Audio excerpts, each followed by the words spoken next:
Следы теракта в Анкаре ведут в Сирию. Об этом заявил турецкий президент Реджеп Эрдоган. Мир уже объявил субботний теракт в Анкаре турецким 11 сентября. Во время антивоенного митинга возле железнодорожного вокзала два террориста-смертника взорвали себя в толпе. Теракт унес жизни 97 человек, более 200 граждан получили ранения.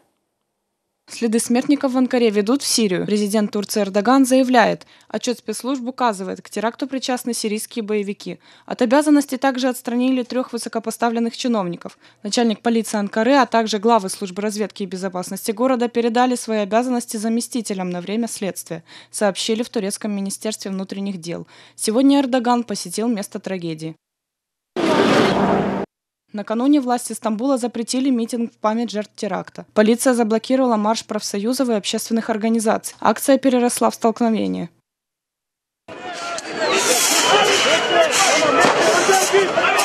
Поліція за наказом згори влаштовує облави на страйкувальників. Навіть 4 людини не можуть зібратися, аби вшанувати жертву теракту. Лише одній людині дозволено це робити. Не позволили акцию и в Анкаре. Полиция разогнала марш оппозиции и не пропустила митингующих к месту трагедии. В знак протеста люди сели на дорогу.